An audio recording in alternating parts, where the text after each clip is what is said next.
Ladies and gentlemen, colleagues, welcome to our webinar. Um, we have slightly changed our webinar series to include AI. So this webinar series had been called "What's New in AT?" But of course, what we have now done is extended the brief to what's new in AT and AI. What was really interesting is that some of the research we did with the 600 or so schools in our community of practice was that there's a lot of talk about AI, but there's also very little understanding of what AT is, assistive technologies. And so what we have done is made a decision that we are going to start going back to first principles. On the 4th of June, we are going to be running a webinar, and it's going to be called AI in Education for if you like the perplexed, the bemused, or the completely disinterested. So we hope to go from the ground up on the 4th of June, but fitting into our vision for going forwards. We are incredibly lucky to have a guy called Ben Holt joining us today. Ben has been, I think, at the forefront of this whole AI revolution, if you like, in teaching. And I think it is absolutely right that we have someone like this who is actually doing something tangible and if you like useful for teachers, developing it now and giving us a bit about the story. So Ben, welcome. Lovely to see you here. Thank you, Marius. Oh, great. Yeah, great. Shall I give a bit of a background on myself and where SENshine comes from? That's a wonderful start point, please. Okay, well, most people won't have heard of SENshine because it's fairly new. Um, we received a big Innovate grant of hundreds of thousands of pounds early last year to get this show on the road, to not only build a team and build the product, but also to run a pilot that would be free for schools. And that's what we're now doing. We're now in that pilot stage. I started working on this just under 3 years ago. And it was perfect timing because it was just before the chat GTP stuff happened, and we also had the send reforms in March 2023, the white paper then. So a lot of that stuff came at just the right time to really help advance what I was already planning, which was very basically, hey, there's a huge problem in special education. Yes, there's some great products out there, but no one's really solved it. And the feeling I had was that there's so much more we can do. And of course, with AI, that was perfect because there is so much more we can do. And there's different ways in which we can do it. So I'll talk in a bit about exactly what we're doing and how that sits against other things that are quite different and hopefully complementary. But that's kind of a little snapshot of how we got to where we are today. Oh, that's fantastic. Now, as far as AI is concerned, let's just start at that basic principle. Um, as far as I can simplify it, artificial intelligence systems enable us to draw together evidence and information from large amounts of data. And by doing so and then making sense of it for us, we can then use that information effectively. Would you kind of agree with that kind of overview? Yeah, I think that's brilliant. AI is really good at organizing information. So often you think that it feels like it's done something really magic, but really it's just gone through millions and millions of documents and being able to recognize patterns and present information in sensible ways Oh, and yeah. look for markers in the data that separate one thing from another. And looking through millions of documents sounds like the daily job of the Senko, correct? Yeah. um, I'm in awe of school Senkos today because the amount of, if you like, paperwork and the amount of integrating information from many different sources. It's the meat and drink of the role of the Senko.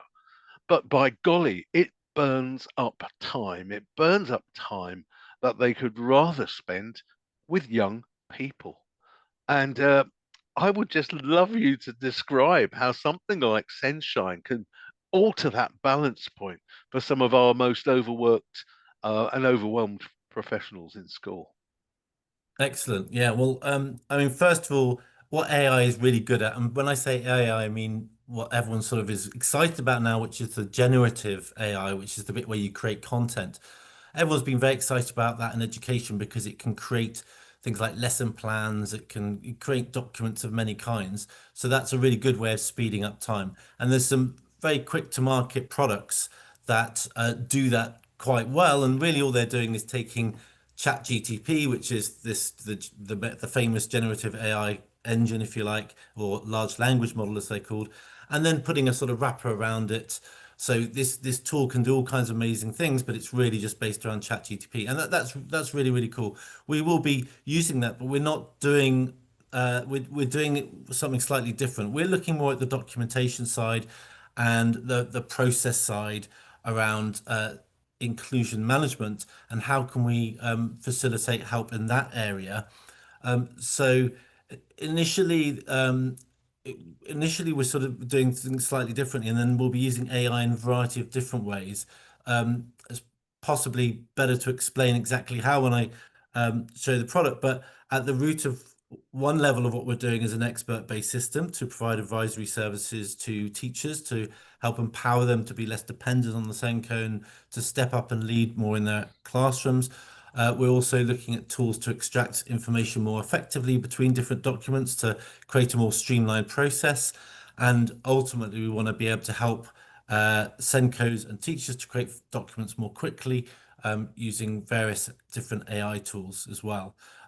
Then finally, over time, because we're processing all this information around what are people doing to help kids, and then what are the results of those supports, if you like, to learners, then we're sort of getting a cause and effect cycle that will allow us over time. And this is another application of AI where you do this clever data analysis and the system sort of self-learns over time. So our advisory system can give better advice. I hope that made Amazing. sense. Wasn't No, too that much. makes complete sense. And again, if we can somehow harness the power of that easily and securely to support the role of the Senko, then we're away, aren't we? Absolutely, yeah. And in fact, it's funny you say, about the overwork. There's been reports, by universities on burnout in the sector. We did a survey recently, and it was an anonymous survey, but the average amount of hours that Senkos were working in that survey was 11 hours a day. And I mean, I don't even know how that's possible. I think some Senkos are working more. They might only be doing 3 days, but they end up doing more and just sucking it up. Amazing.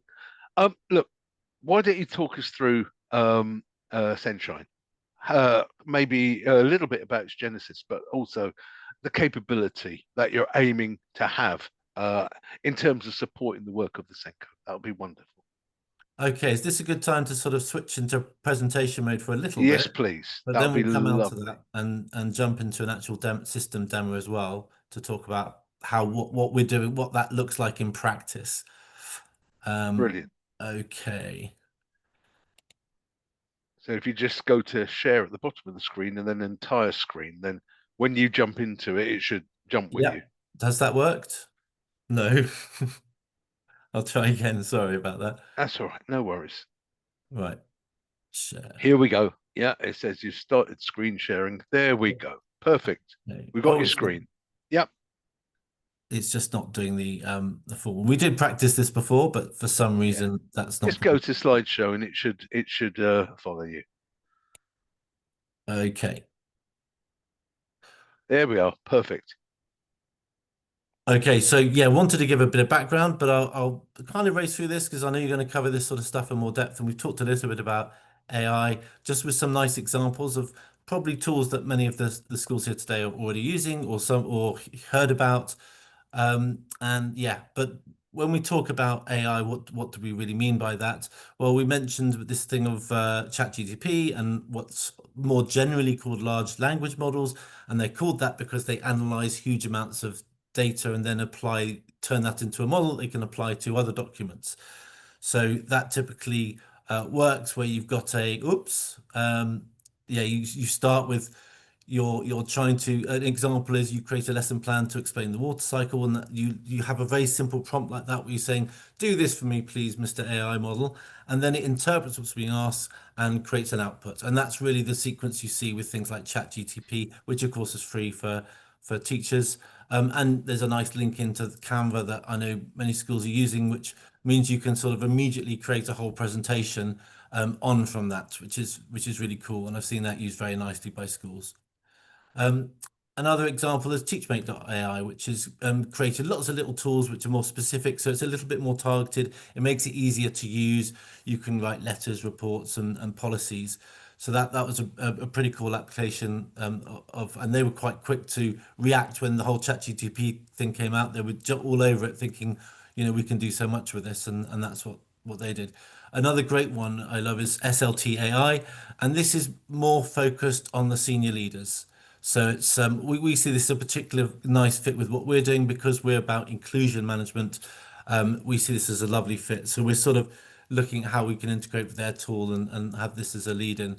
But I know they've got lots of happy customers and it's making senior leaders, Senkos and head teachers' life easier.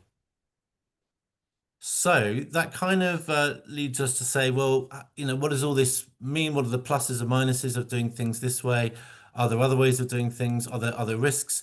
Now, the problem with ChatGTP is that when you use it, all the data you go is going back into the model. So you have to be careful about sharing stuff with it. If you use one of the tools I mentioned, then they might give you a protected wrapper around that so that doesn't happen so much. But because it's all trained on this broader data, you can't be totally sure that what you're getting is correct. It might read like it's correct, it might be 80% correct, but you don't have that reliability. So that's the problem. And in some cases you get, rather than it just being plain wrong because it was someone on the internet or whatever, it actually gives you what's called a hallucination, where it makes something up because it doesn't know the answer to that bit. And they're really Absolutely. ridiculous things. And this is a critical point, isn't it, Ben? Um, I don't think some people understand that even asking a question of ChatGTP and perhaps putting some data in to summarize something, that data goes up there and can be used and exploited by other people. Now, that's fine if it's an open kind of environment. But if you are thinking about sensitive data about young people, that's a huge issue, isn't it? Huge issue. Yeah, that's right. No, very much so. But you're generally safer if you're using a system that someone's built a wrapper around it, but you'll still have to be mindful of these other risks as well. Absolutely. The whole thing about hallucinations. I mean, what a silly word to say. That's invented by the inventors, isn't it, of AI? They say, "Oh, it's just had a little hallucination." It's just plain wrong. I think a Swedish man decided to just have a look at a biography of himself on online, and what he got out of the AI system was his obituary. Go figure. Yeah. Thank you, Ben. So let's look about where SENshine fits into that idea, really. And it's less about the content creation. We're looking more about this expert support and system-wide efficiencies. So, and at the root of this is a provisioning system. So kind of like a next generation provision maps.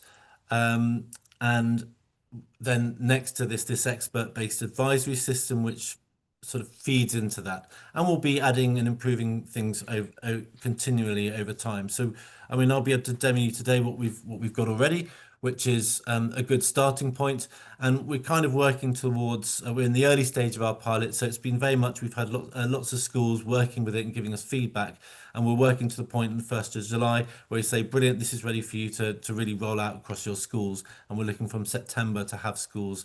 We're hoping quite a lot of schools will be using it, and it's all completely free until the end of the year, and then there's discounts thereafter. So it's a nice low risk way to try something. But taking a look at how that fits together, um, yeah, let's see. So we mentioned that we're using AI both to uh, not just create content, but enhance the experience that you're having. So, for example, with the expert-based system, when that will initially be a clumsy sort of question and answer, where the system will ask you questions, you answer them yes, no, and you go through lots of questions, and then it can provide recommendations. That's not our destination. That's the sort of bare bones underneath.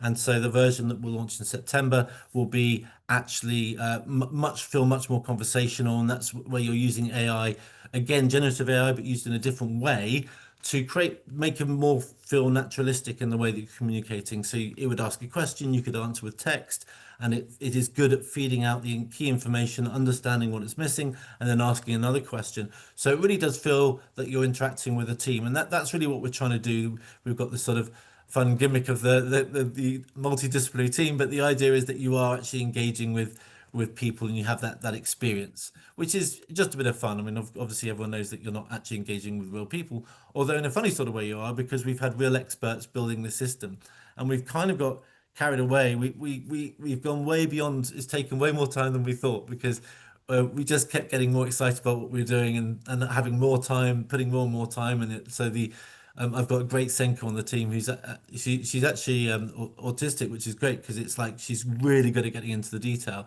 And in fact, all our senior team are neurodiverse in different ways, and that it's all got really nice compensations in the ways we're doing things that we're doing. That's amazing. So Yeah, it's just to great. summarize that's kind of thing. Um, the if you like the large language model, if you like, that supports SENshine has been built and but by experts. And so as you interact with SENshine, it's as if you are interacting with one of these experts, correct? Yeah, there's two layers to it. So the expert model is underneath with all the expert information in it, and the layer above is making the large language models making sense of that and coordinating with it and making it feel more naturalistic in the way you interact with it. Amazing. Yeah, no, thank you for that. Well, I don't know how we're doing for time, but it's now a good time to jump into have a look at the system in Yeah, practice and bring it to life a bit. that's amazing. Yeah, so we can look into that. There were just some stats quickly. Average diagnosis wait time is still more than 2 years across the UK. Kids with SEN are 5 times more likely to be excluded and twice likely to be unemployed or not in educational training after school. So these are the kind of stats we're looking at. How do we build a culture of inclusion? How do we support the move to inclusion? The government reforms that kick in next year mean that schools are really going to have to get more on board in inclusion, whether they like it or not. So we want to support them to do that as well more effectively. And even Ofsted now are being more careful about K code kids that code with a K code or on the send register being going through as almost as rigorous a process as the ones with the HCPs. So we were looking at how do you support this, and the answer is distributed leadership of send. You need the school to work together collaboratively. So another feature of our system is that we're looking you can have as many staff using the system as you want, and it's really about different people being able to come in and work together effectively without have automating as much of that process as possible because people are all busy in classrooms and it just needs to happen effectively. Lovely, thanks. And I think that broader element is so important. It's not just the Senko. This is a school tool as such. Yeah, and we haven't done this yet, but we're building in tools to connect with caregivers and really incorporate learner voice. We've already incorporated that a bit actually, but we want to build that in more and more as we go through. So it really is, it's not just collaborating in school, it's collaborating with all stakeholders. Fantastic. Okay, let's run into I'll stop that share, and then if now's a good time to have a look at the system. Uh, okay.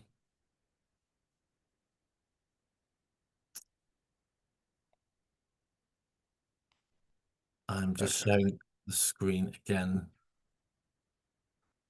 Just while Ben's just getting into the system, Microlink are working very closely with Ben. Um, I know Hamdi, Hamdi Hussein, one of my development team, is on the call. Hamdi, if you wouldn't mind putting a contact email address into the chat pane, that would be wonderful, Hamdi. So that if anyone is interested in perhaps looking at joining the pilot or working with us and Ben to develop this tool and to trial this tool, please get in touch. So hopefully Hamdi will do it. And Hamdi, if you don't do it, I'll put it in a bit later. So over to you. This is what you see when you get stuck in to SENshine. Yeah, well, the first page is actually a dashboard, but we're still building that bit because yeah, that's one of the things that will be launched with the in July. But that will just surface send in a nutshell type information and other statistics relating to the particular user about anything they need to do from a system perspective. So are there any reports that need doing, that sort of thing. And bear in mind that this is early stage in the pilot, so this is just getting better and better as we go along. There are two main sections to this in a way. We have the access to the learners themselves via either doing this is searching for learners at the top here, or doing a kind of specific filter type search where you're looking at kids from a certain year group, for example. And the class is just another way through. You can look at your class and get to the kid that way as well.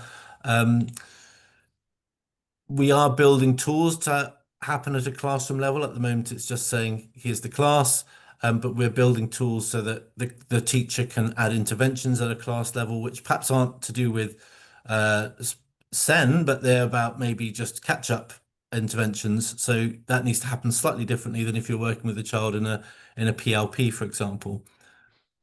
We have here the at the heart of the system, the learner page, and we're doing loads of changes to this based on the feedback of our pilot customers.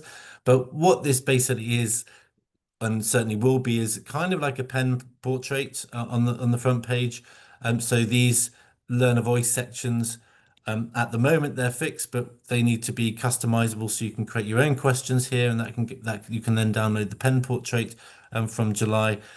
We'll also be pulling another information around agencies that are being worked with, and we'll pull information through from the learner plans as well. So the planning really is at the center of what we're trying to do. It's the biggest thing we're trying to do. So perhaps I'll look at that next.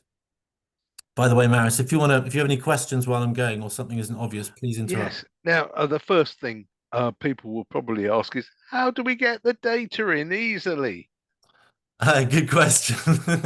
Um, yeah, people on the call probably have heard of Wand, which is a service that links into the school's MIS systems and securely brings it into a partner application. So we're working with them.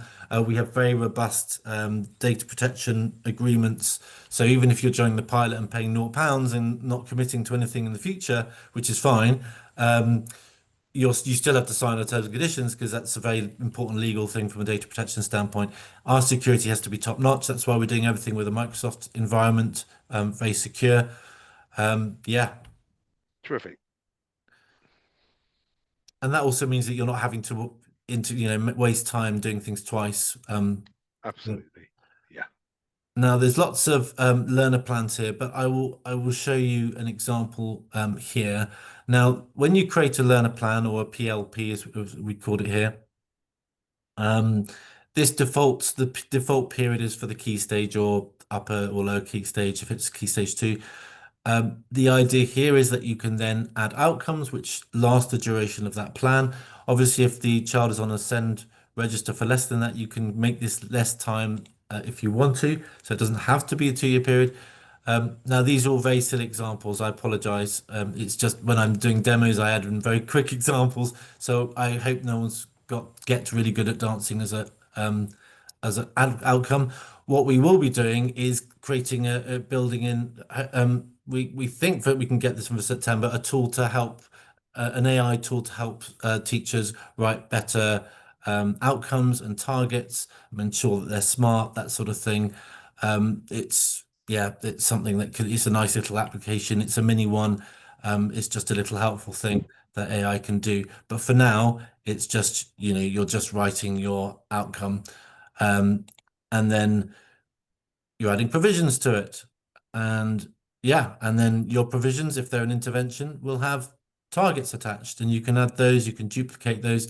And in each of these cases, you can go back and review a particular one. So when I'm doing my review, I can, say that it's gone really well. I can have my exit data and any notes, and then I can save that information, and that'll all be when I look down here, all that information will come up as well. Now, what isn't there right now, but will be from July's ability to download this, because when you complete a review, you need to be able to download it into a Word document. So that, yeah, and so that will be sort of fixed in time. That will then save into your send file, although that's coming later this year. Um, and yeah, that's the sort of core process there. The other things on this, we have a feedback and actions log, which is really just a way to write, I can add meeting notes, for example, here. I can say if anything, if it was confidential, I can make sure that only a DSL can see it. But the idea, obviously, most schools are going to be using something like CPOMs to capture all their safeguarding information. So what we're really doing here is these are things that you might want to be available for everyone to see, that you think are relevant or helpful for everyone to see. But of course, it's up to schools how they orchestrate their processes. We're just trying to do things that are useful and bring everyone together and facilitate that collaboration. Brilliant. Are you everything making sense so far, Marius? Yeah, it's pretty straightforward. A lot of these records, of course, Senkos and senior leaders and middle leaders are keeping in files.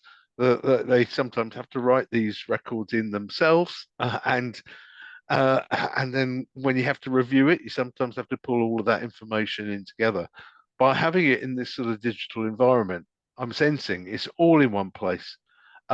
You basically can export it when you need it to the audience you need it using the various status tags you've got. So I can see how it can start saving so much bureaucratic time by having the information in one place. Yeah. And that we talk about our system being AI enhanced because it's not just AI and then there it is. There are other things doing that. It's really looking at the whole process and how can we use AI intelligently at different points to improve it. And of course, the biggest application of AI in our system is this AI advisory, which is what it's all about, but it's also the most complex part of what we're doing. And sadly, I can't demo that today, but I can show you how it will fit in, well, from July and from September. I mentioned already how we're launching two versions, sort of bare bones version and later on, but we're also doing it in, this is effectively two products, one which is focused on the learning environment, on to the universal supports, and one which is more specialist support orientated. And there's a lot of work going into that. So we built it. We're just fine tuning the quality of the information before we put it out there. So what will the AI advisory do? Well, first of all, it'll say it'll ask you what you're concerned about with a child with a particular learner. So it's really for teachers and Senkos to be able to say, I've got this child, I'm maybe concerned, I'm not quite sure what to do with them. What does the AI multidisciplinary team have to say about this? And then So it's it takes the data that you've put in terms of learner plans, in terms of the profile of the child, and then it'll make suggestions according to the data It that's in. will use that data eventually. We all need to do lots of analysis to Yes. to do that. So that's something we want to start on next year. Once we've got enough data in the system, we can say, well, how can we? They've completed this information here. How can we use that to so that the system already knows that intelligently and applies it in the right way?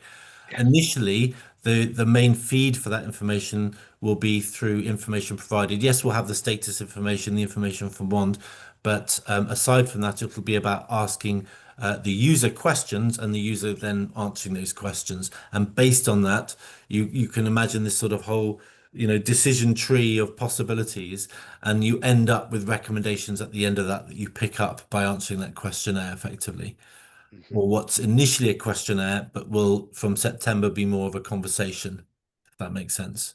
Yes. And then what do you do with that? Well, ultimately it's up to you, but the recommendations you can either then be fed into a learner plan, or they can be, or you can, if they're not actually available at the school, if the type of supports that are being suggested aren't available at the school, you can, or you will be able to send a message to your Senko to say, hey, can you add this in? Because it could be useful here. And when we're talking about provision, that's useful to understand the context of what I just said, because for a Senko to be able to build that model of what is available in the school, which in turn makes it easier for the teachers to build plans, because, and I didn't show you this, but when you're choosing a provision, you can go through a nice sequestered process to show. I'll show you that in a minute. But that then links into this list of what we're calling the provision menu of things available at your school. I know some schools call this a provision map. We're using provision map to really talk about either mapping the provision to a person, a learner, or mapping it to or having the interventions and mapping it back the other way. Goodness. I remember back in 2005 being a bit of a techie head. I designed a similar process on an Excel spreadsheet. It took me absolute ages, but by linking fields and having drop-down boxes, Oh, it brilliant. meant Yeah. it meant the Senko could produce something akin to this. This is so much slicker because of the detail that can be done, the prep that can be done, and then once you've done it, the linking of a provision to a child, even to the point of saying how many hours of teaching assistant time that's available, and perhaps even in across subjects or within classrooms. Correct? That's absolutely right. And I hope, tell me if I'm going into too much detail, but I'll show you very quickly how that bit works. Lovely. So I build my map. When you start, you'll start with nothing in your provision menu because you have to build it Yes. yourself. There's about 400 in here, and what you can do, you can just search through them and say, "Oh, yep, I like that one. Oh, yeah, we want that one in our school. Or our teachers will find that useful." Okay, We've let's got stop that. there for a second. So you've got a already a selection of the type of interventions that could appear in a provision map, and you can select from that drop-down list the ones that you do, and then perhaps edit them once You you've can selected edit them. them, Correct? yes. You could. That's exactly right. And then Brilliant. if you want to look for certain things, I press this filter button, and I can. These are all the different types of Oh, wonderful. provision. So it could be a reasonable adjustment or it could be an intervention. And yeah, so here I go. I add I look for those and I've got my one-to-one interventions here that I can go through that way. I could then also filter again by an extra level down of saying, well, I'm actually looking for an English intervention or a metacognition and self-regulation or whatever it Excellent. happens to be. And then, Excellent. yeah, you get the idea. So there's lots of different ways of doing that so it can be as efficient as possible. And then once let's get rid of some of these things, but if I add something, then yes, I can edit any details I want before I sort of confirm it. I mean, that in itself will save Senkos so much time, by having, uh, by being able to capture all of the work that they oversee through uh, one-to-one interventions or group interventions or support for subjects, and then be able to select those and assign them to individual children. And that's what you're doing here. This is the provision, what we're calling provision program, where you say, great, I've got my uh, intervention. This is only for the interventions because that's really the only time where you need to say, oh, I need a teacher assigned. I need to know how often it's happening. Is it happening every week? We're still making improvements to that because this is where the costing element will come through Mhm. because we'll be able to automatically calculate costs based on that. That Um, is yeah, brilliant as well. I did that on my spreadsheet and it yeah, nearly did my head in. yeah. I won't show you the provision map, but that's where because it's sort of we're still tinkering with that. So it's kind of but it's another table. We need to make it a lot. We need to clean it up. We're doing that for July, but also pull through. Have two different ways of viewing it next to children and so forth, or next to the interventions. Fantastic. I'll So, show so you. if you go back to a learner then, and could you just sort of show how easy it is to assign, if you like, a provision to a learner? Yeah, sure. Let's go into here. Um, if I've got one here and I've got a particular outcome and I say, well, fine, let's do this. Let's look at this. I've got all these different provisions set up. If I want to add a new one, I select my category. If it's, let's say it's an AT resource. Oh, I haven't put many in because these Yes, are yes, only yes. showing No, me no, it's things. fine. This is only showing me things that are in the provision menu that I talked about. So it's Yes, helping make it easier for people to see what's available and relevant, and they can put it in. That's fine. I put that in. But if I'm doing an intervention, then it's going to also ask me for that program as well. brilliant. And then I could save that. And then And once then I've got the these good in, thing about it is once you've linked the provision to the amount of time that might be assigned, it will also generate a costed plan. that's exactly right. Yeah, exactly right. And then Fantastic. all that information can be found in the provision mapping section automatically. So everything, yeah, everything's links through, yeah, in a very efficient way. Fantastic. And the same with the AI advisory system, that will be able to interweave, and so you're interweaving that into the process as well. There's lots more we want to do. We want to have a timetable for TAs by the end of this year, we hope, which will also use is another way of using that information in a useful way that facilitates learning walks and just, yeah, it's often very hard to keep track of where everyone is from a TA point of view because that's not in standard timetables. There'll be an analysis section where you can run reports, which isn't a very new thing to be doing, but it's something that makes sense for us to offer as well.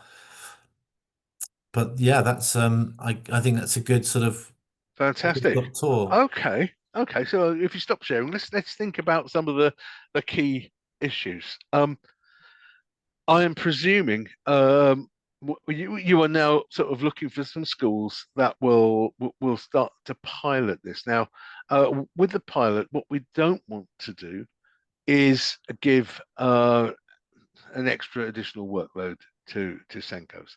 So I'm thinking that if a school joins the pilot, they can start with a handful of children and slowly build, if you like, their experience of using a tool such as SENshine with a small group of individuals, just to start to manage, if you like, the new pathway forward.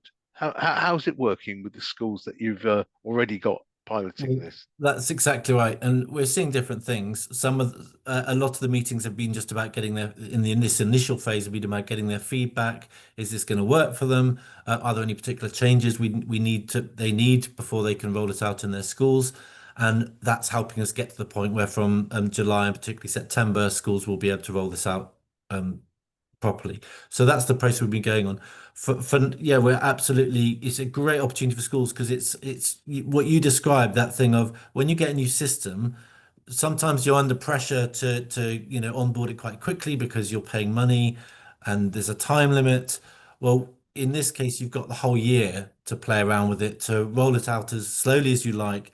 So if it through that process you decide it's not right, you've lost nothing except the time it took to investigate that.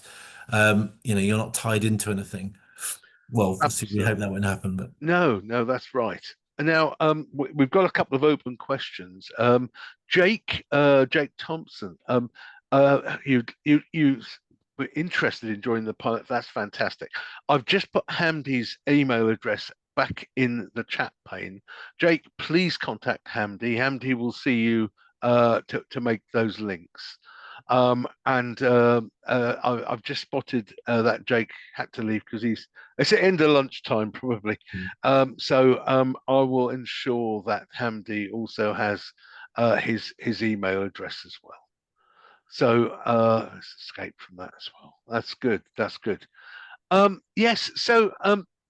Now when we are also, let's be honest here, we're also looking for the overall cost of things like this. Mhm. Now, compared to some of the information management systems out there, which promise the world but don't actually sort of deliver the way that you'd expect.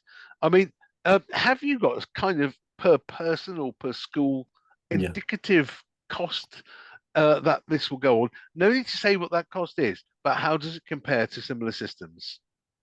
Yeah, well, typical school, an average school, and I know there isn't really an average school because get caught between secondary and primary, but might be paying about £1,500 a year for unlimited users. But that's at full price. And of course, by joining the pilot, you not only have to have it free, but you get guaranteed discounts for 2 years after that as well. Brilliant. So what? That is that is a tremendous incentive, isn't it, for individuals to join the program. Not only will you get the free access to start with, but you also get significant cost reductions um, afterwards, which is wonderful. That's brilliant. Now, just a few reassurances here, and that is, first of all, SENshine's here to stay. Yes, you've got Yeah. schools that are already saying this Yeah, is we've brilliant. got plenty up. Yeah, so it would be a yes. We're very confident of further funding because we're getting great feedback from we've attracted a lot of schools already to the pilot, and we're getting great feedback from those early adopters. Some of whom have given us been really generous with their time as well, which has been fantastic. That's brilliant.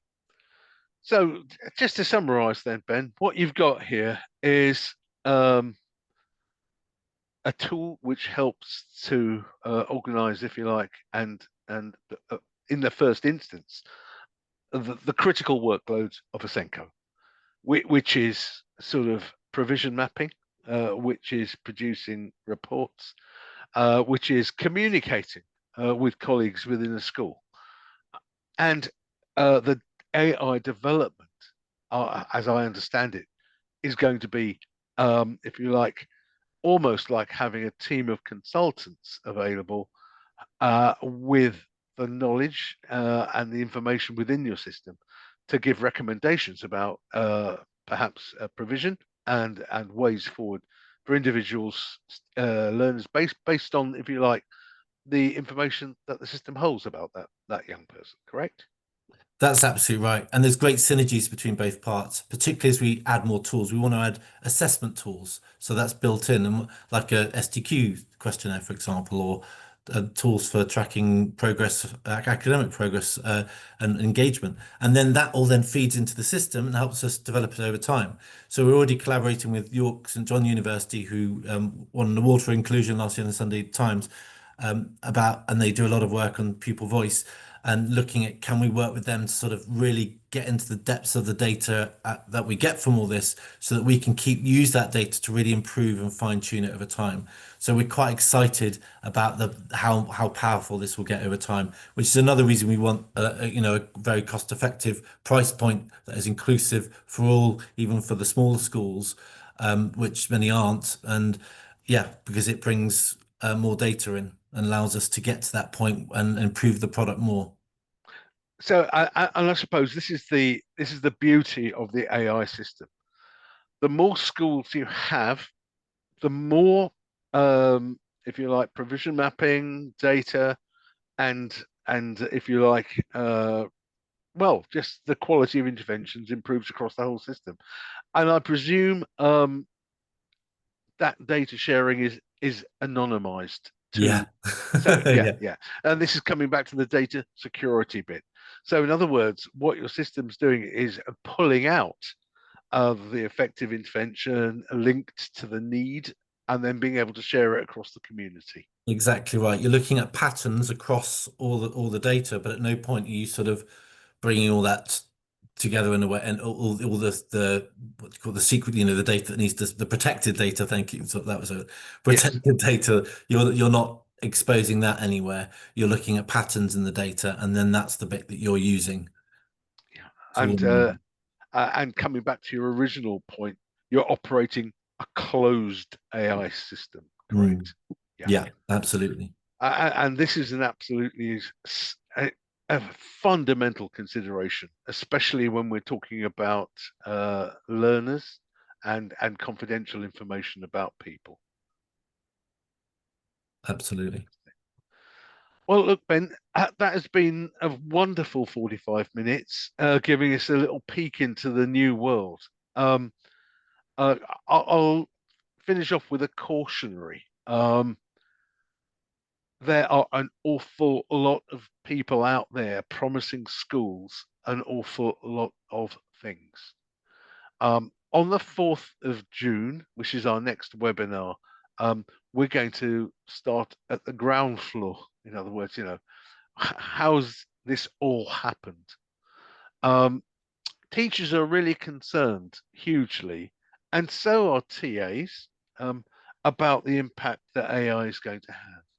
There's rumors out there that it's going to replace teachers. There's rumors out there that if you like, computers will take over the world. I think what Ben's showing us is that it's going to make teaching and learning more effective. I don't think a teacher's workload will ever decrease, and that's me being totally honest here. But what will happen, I am sure, is that tools like SENshine will enable a teacher's time to be spent more effectively. If we can save teachers the burden of recording and reporting, they will be able to spend more time with the children. And that's probably why we as a company, Microlink, are so interested in what Ben's doing. Ben, I'll leave you to do a final postscript of what you feel will be happening in the next 6 months. Well, just to say that one of the exciting things we're looking forward to is actually tapping into, we're working with lots of partners, and one of those being Microlink, and we're very excited about tapping into the expertise around assistive technology, so that where relevant, we can surface, actually relevant recommendations around AT and links through to Microlink. So that's one of the cool things we want to do in future. Though it's just a fun thing to mention because we're very much looking with our different partnerships at how can we link into different things in an effective way. Ben, thank you so much. And knowing that, sort of you're looking at wider partnerships for the work, is extraordinarily useful. We have the great tech giants like Microlink, who have been incredible zealots and pioneers in terms of making learning accessible and giving schools accessibility tools.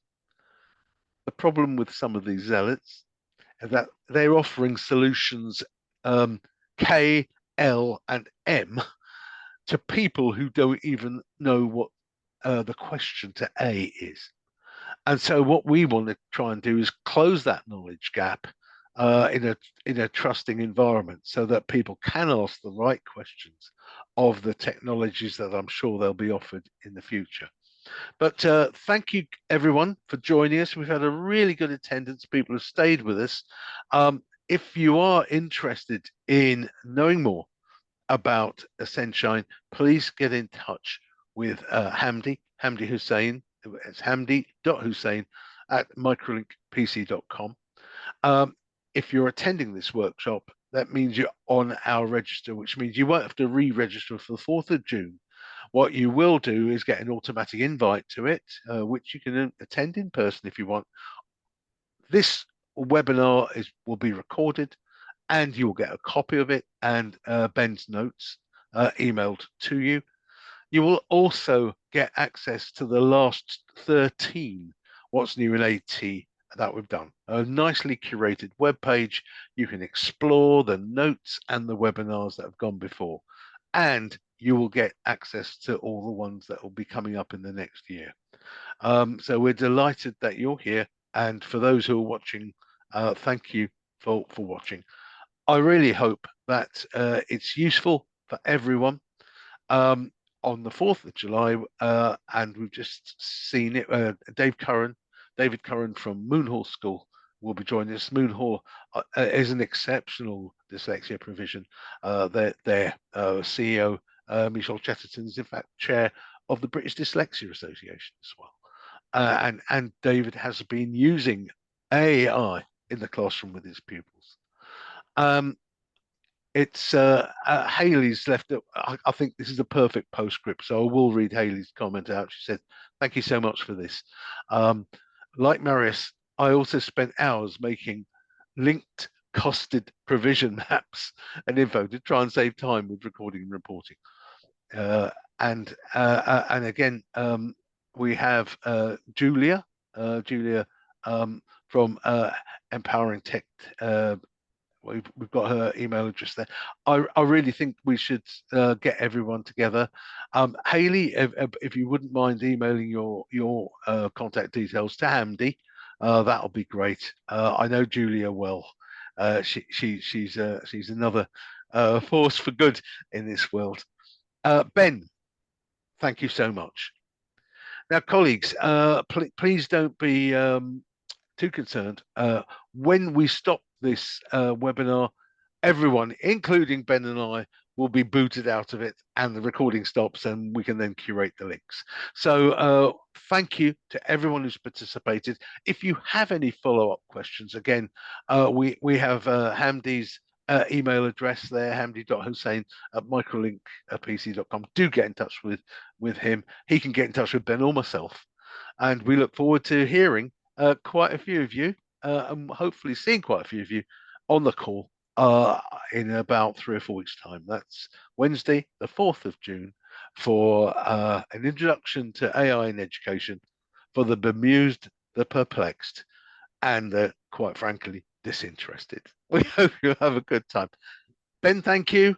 And the webinar will be stopped in a moment. Thank you all for attending.